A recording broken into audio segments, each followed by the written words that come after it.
Well, hello. So, we're here today to talk about how can you build a strong brand online, and you may notice that the panel is slightly different to what is up on the screen. Tisha unfortunately can't be with us today, but I'm very, very happy to be here as the chair, so you've got to listen to me a bit more. And I've got two fantastic panellists with me today. Rachel is the co-founder of Strat House, also former digital director at Adidas, so is very well regarded in this area. And Venya is the SVP of Strategy and Planning at Brain Labs, so I'm really chuffed to be with you both today. So, Venya, I'm going to kick off certainly from a finance director or sales team perspective. Digital tends to be seen as a performance activation, sales driving channel. So what is the value of building a brand in digital spaces as opposed to what we'd normally see in traditional media? Well, I think kind of a few things at play really. I think in the last couple of years, obviously, digitization of media channels and kind of consumer behavior is that actually, I think it's an old construct to think that you can't build a brand online. I think it is really important. And I think in our experience, a lot of brands that we work with, which are kind of more kind of startup or scale-up brands, reach this almost like a ceiling that they've kind of reached once they're kind of just focusing on kind of more short-term ROAS driving or performance driving tactics, and they always kind of reach the ceiling like, okay, now what do we do? And now thinking about, okay, how do we invest in their brand? And that's always about kind of harvesting that demand through kind of performance tactic, but there's a really important place for creating that demand in the first place and getting your brand visible and out there. I think a real kind of testament to that is a lot of D2C brands that have disrupted so many different categories, and they've been very effectively building their brand online through experiences, through channels like social and Instagram and TikTok, and that brand discovery is happening online. So to think of it as digital channels only playing a role in that bottom and mid funnel, actually, I think is perhaps a little out of date, actually, and so many of these digital first brands are making waves. So I think there's incredibly a lot of value in that. And that, that sort of sense of creating demand in above the line and then activating it below the line is sort of something that I think we need to shake ourselves away from. Yeah, well, what's your take on that, Rachel? Particularly drawing on your experience of what brands are coming to you to talk about when it comes to strategy? And I agree that digital first brands, we've seen in the last few years a lot of digital first brands have moved into more traditional channels. And Facebook and Airbnb, typical, they are online, they are online brands. They do TV ads, but we're also finding that more and more the traditional brands, which started off offline, are leveraging digital to grow their brand. So I don't think it's an either or. I think it's the right mix for the right brand and who your audiences are. For me, you have to understand it in totality what you're doing and the role of each channel and put the right mix together at the right time. And thinking across the funnel now and using digital for not just short-term sales activation, but long-term growth. And particularly when we focus on these digital-only brands or online-born brands, are there advantages to expanding media channel choices outside of digital channels to grow the brand as well? I think yes. I think the example I just gave is that there's an audience that will be comfortable with you online and will be more native and more used to it. But to grow that audience and to sort of drive awareness, you potentially have to mix your channels and do different things. Doesn't mean you stop brand building online. It means you just shift the balance slightly. You do various campaigns. So for me, it works both ways.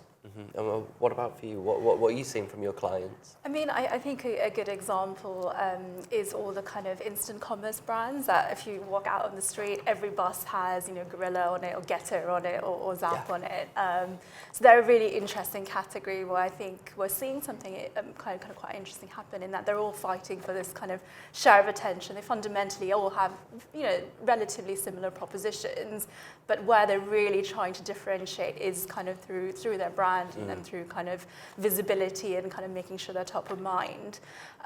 But they do a ton of stuff, obviously, in kind of digital channels as well. And I think the key thing for me is, one of those brands app is one of our clients, and using that kind of first-party data to really understand how you can tweak your creative, even kind of in above the line channels, and really using digital not just as kind of activating that demand, but also as a real kind of customer insight and kind of proof point to kind of then channel elsewhere. Yeah, we had a great session yesterday morning where. I don't know how many of you were in the room for that, but we were talking about how they are seeing digital effects from their offline, actually door-dropping direct mail channels. And actually that's something we don't hear of very often. And you have to get your attribution model right, which I don't, for a brand like Sky, who are putting so much money into their media spend each year, it makes sense, but not every brand can have that attribution model set up right. So can you tell me just a bit about how you're seeing digital effects of particularly offline media as well? I mean, search is probably, you see kind of uplifts in kind of share of search, obviously, naturally, when kind of an above-the-line campaign is on air. I think, interestingly, we were just talking about this outside. I don't think there is a one-size-fits-all attribution kind of model that can allow you to track kind of that end-to-end piece. I do think there's lots of different things that you do need to use to try and gain that holistic picture. And that's, that takes a lot of kind of effort from both brands and agencies and tech partners to kind of get that picture. But I think it's using lots of different things to get to an answer, and some of them might be kind of geotesting, some of them might be kind of more data science-led models. So you have to use a number. There isn't, unfortunately, a silver bullet that allows you to kind of see everything in one go. And for those who are interested in this topic as well, we have Cheryl Calverley, CEO of Eve Sleep, and Lucas Bergmans, who's the Group Brand Director of Kazoo, speaking later today on, little plug for you, on why they use TV channels. And actually which raises my next point, actually we're seeing a lot of these digital first brands using TV as a way to gain share of voice, grow their brands. Is that an indictment of being able to build a strong brand online and actually needing... They've got to the point there where that they need a wider reach. They're looking to get... It's about penetration and awareness. If you look at all the classic brand studies, whether it's Byron Sharp or Millward Brown and anything like that, they identify the various bits that you need to build a brand. One of them is about memorability and availability. So that is where is it? What can I get it? So online stuff is available everywhere. Is the way there. But the one is the emotional connection. And what using TV is, for many cases, it allows it's often a more emotional environment where you're slightly more receptive to what's coming in than being interrupted. And so that's often what you use. You look at the TV ads of many of the digital first brands, and they hit the emotion, except for whatever that Newman one is, which I keep hearing all the time, aimed at men's health. I watch too many sports channels. So that's what you're finding there, is that they are using media, they're using formats that enable you to have some of the emotional stories. And the best ones is where it may start on TV, but then it's backed up and with more information on there. So it's not an indictment of, I can't build a brand online. It's saying, I need to do something slightly different. I need to build on what I've got. I need to attract a wider audience and then potentially drive them back online. And you talk about the offline to online thing. TV ads often result in spikes in search or spikes in hits. Door drops push that through. Door drops do work. Emails do work, but it pushes people often onto online. That's why it becomes connected. I do think, if you'd humour me for a second, to go down a kind of slightly strategist please rabbit do. hole. But I think if you just think about, that needing to build that emotion and that kind of system 1 and system 2 kind of thinking, I think we are seeing kind of, people using social in that kind of lean back kind of, way as well, that discovery, that kind of, wanting to kind of just scroll through and kind of see what's on there. And I think, from a creative point of view, that's then also a challenge for agencies and brands to kind of be able to still deliver that emotion, but in a kind of shorter format and in that kind of being cognizant of that environment. So I know we might talk about it in a bit, but around, be the person to mention Metaverse, but like as soon as you get those new types of media formats and channels emerge, that construct between kind of, brand and performance becomes increasingly muddied. And, how you show up creatively is then an interesting challenge. And, how do you classify something that shows up in the Metaverse? Is that brand or is it performance? I don't know. Or maybe we need to get rid of those labels altogether, perhaps. Well, is it? That's the thing. Of course, we move on to the Metaverse now. What is it? Sorry. We're seeing Decentraland, for example, out of home in the Metaverse out of home. Moo? I don't know how you say that. So yeah, exactly. Is that going to be performance? Is that going to be brands? It's going to be both. I mean, we're sort of doing a piece of work, and you can apply those same models. So the Metaverse is not a single thing. It's it's gaming at one end, and it's fully immersive at the other. And the same models of in real life versus in virtual life start to apply. You can have advertising, you can buy things, you can have items, you can have shops. All of these things can be applied. Whether or not they'll have a lasting value at the moment, everybody's testing and learning, and that's what you'll find. But the biggest thing with the Metaverse is we can change the concepts. For a brand, it's often easy to sit there and go, I'm just going to put my advertising in there. I'm going to build a shop in there. I'm going to build an experience in there. All the stuff they would do elsewhere, it's what the Metaverse Web3 does, and not this panel, is a whole load of new business models are possible as well, and new ways of connecting. So when it comes to building a brand in online spaces, is there a recipe for success that brands should be following? I'm going to go back to, we start with the theory, there is a recipe. You need to think about memorability. So are you distinct in your brand assets? If you're flowing through your social feeds, et cetera, or your TikTok or your YouTube, and everything looks the same and you can't remember who your brand is, then you're never going to build a proper brand because you can be muddled with that sort of thing. So the basics still follow. You need to be memorable. And then it's what's the emotional connection. And when we think about building a brand, there's a sort of process that brands often follow. They often start, and especially if you like D2C, etc., with some functional product-led messaging. And then they start, hopefully, moving more into consumer-centric stuff. So that's when you start bringing the emotional connection, you start building a brand. Because a brand is all about what's in people's heads about you. So how do you connect with their feelings? How do you connect with what they need and what their attitudes are? A brand can develop into purpose-led stuff and activist-led stuff as a growth. It's not always necessary. But for me, to build a brand, you need to make sure you're nailing the emotional, consumer-centric parts of that.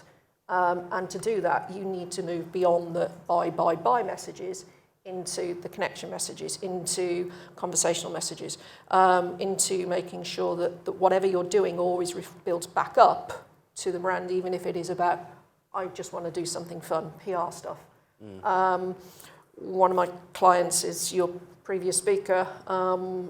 We've worked a lot with Heinz, and we've built some of their digital strategy that says there's a huge amount of what they do, which is focused on conversation and conversation in the right place where the brand has a play. And as you're building the brand, it's making sure that you understand the places that you can play to build that emotional connection. Is there a recipe for success you're seeing at Brave Labs? I think kind of it's like cop-out answers, probably experimentation and testing. Yeah. I think is the beauty of having access to testing creative online and testing different audiences. I think that's kind of where I think we're moving from a place or a situation where you have 3 creative concepts that you'll test for 3 months and then put it out into the real world. And actually, now we're able to just test in real life, test lots of different iterations, and able to optimize to what's most effective. I think when I work really well with kind of, I suppose, interagency groups is when we take, as a digital agency, we would take all those learnings, workshop that with others, and kind of help really fine-tune every bit of the ecosystem, not just kind of the media plan, and really help kind of particularly from a creative point of view. And I think that's also kind of helps us really understand much more about audiences. the data signals that we've got allow us to really have that real world granular picture of how an audience is kind of going through a consumer journey. That on top of, survey data and all the kind of rich insight that we've had for many years, but that allows us to have a much more accurate, much more granular picture that then informs that testing as well. I'm going to be coming to audience questions very soon, so get your thinking caps on. But before we do that, if say I'm Sam, a brand, and having made the choice to increase focus on brand rather than performance. I know, Fenya, a lot of brands who come to Brain Labs are perhaps focused on search or performance. If they're making that shift to focus on brand, where do you start? What's the first things that you advise? I think it's probably a lot of the performance-centric brands will have, obviously, I know I keep talking about the data and insight. I think, really, there's already kind of a mine of insight and data there. So I think starting there, really understanding, what does your first-party data tell you about your customer? Like, what has worked to date?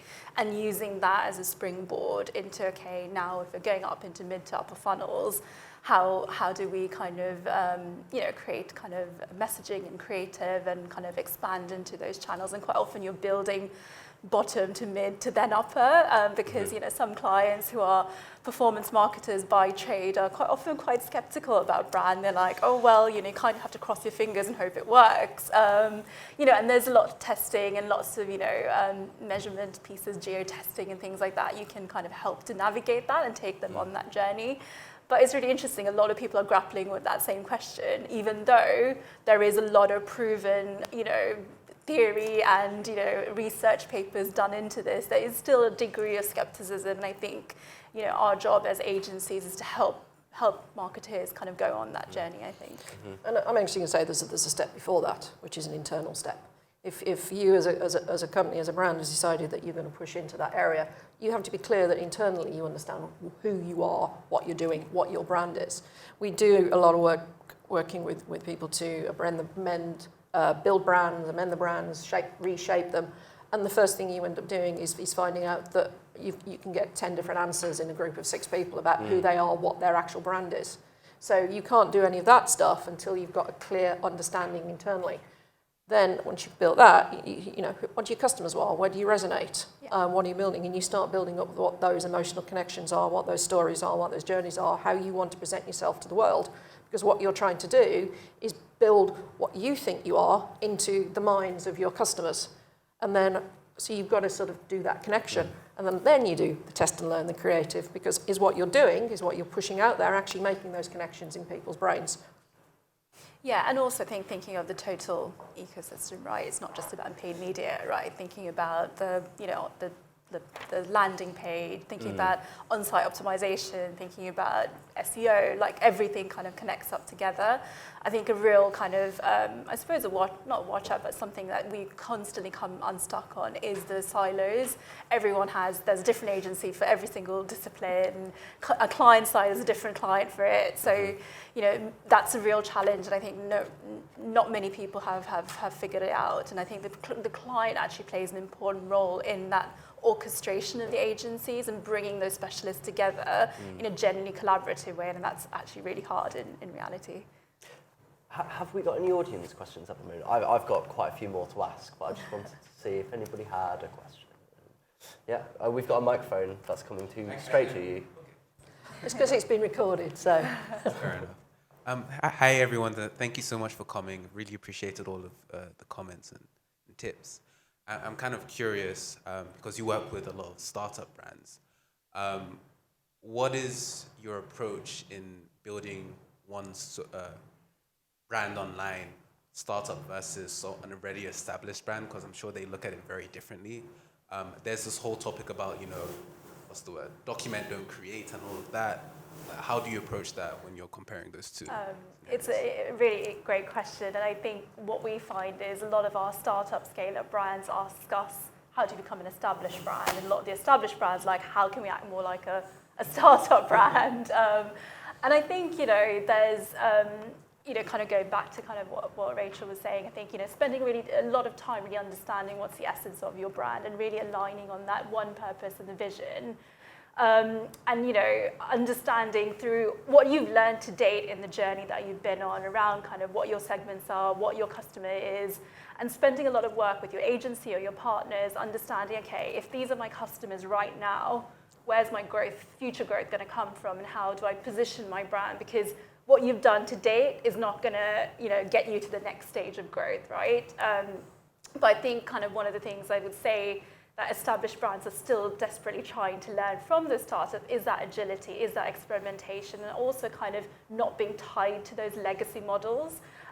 So whilst, subscribe to the theory, but kind of subscribe to it within the guardrails of like, actually, I'm going to experiment, I'm going to test, I'm going to understand what works for me, because what works for you, won't work for everybody else. So it's a test and learn kind of principle, I guess. And do you mind if I ask a follow-up? Yeah, of course, go for it. And I'm sort of curious as well then. So let's say, you have an established brand and you're like, you need to get out of what you currently do, try to do something new, and they're like, not quite sure about that. We have money, I don't want to waste it. What's your way of, like, your strategy to get them out of that mindset to say, no, we're going to put it all in on this and see what happens? So I guess one example that we've done with a client is kind of using search and social and kind of Amazon data signals to really understand a category journey, and that's an example of where they were a brand that was very used to kind of, I've got a TGI segment, this is my profile, I'm not going to stray from that, I know exactly it, but actually getting them into a position where you're learning from a data signal point of view what the insight is, but also kind of testing on things like Amazon and understanding, okay, who's actually buying my product, and understanding, you might have a hypothesis who your consumer is, but actually you're recruiting lots of different types of segments into your brand.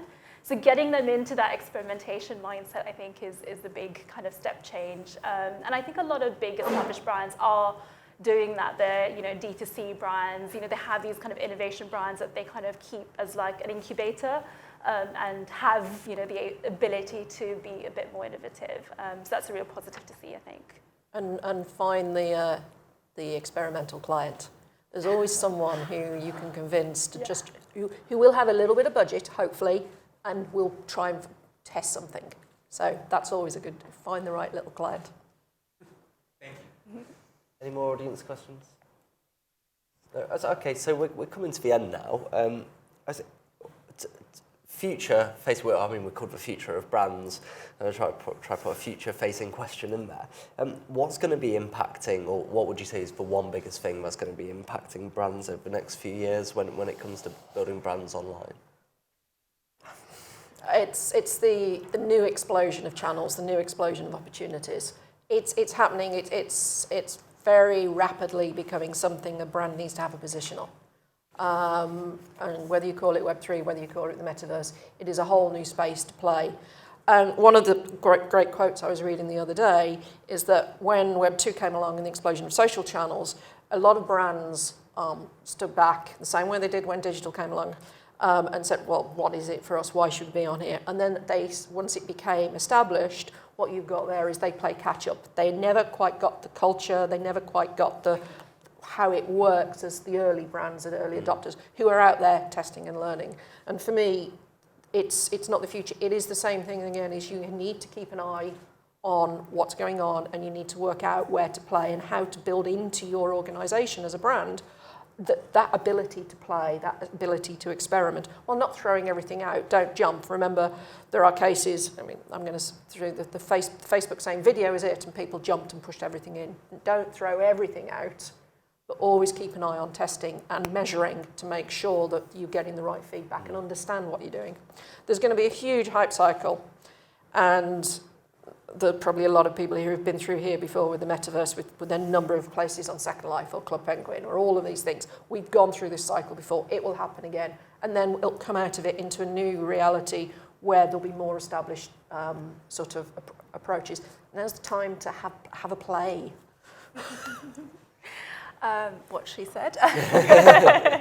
But yeah, I mean, I totally agree with that. I think the other piece that will be really interesting to see is automation. And I think, the more, particularly on Google, as we're heading towards that, hurtling towards that, I would say, then thinking about what the role of, how brands and agencies can really think about how we get better at, feeding the algorithm and kind of making sure we're putting into that black box all the right things. And I think creative it will be the kind of real focus there, making sure we've got the right suite of assets. That was always important, but particularly will become more important as the black box will decide what they do with it. So, that'll be one to watch, certainly. One very, very quick one.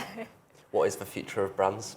Oh my God. Same as the past, except more diverse and more complicated. Right. Venya? I'd say kind of community probably, I'd say it's going to be much more less one way. It'll be much more of a kind of two-way conversation where consumers are a big part of it. So. Brilliant. Well, a round of applause for Rachel and Venya.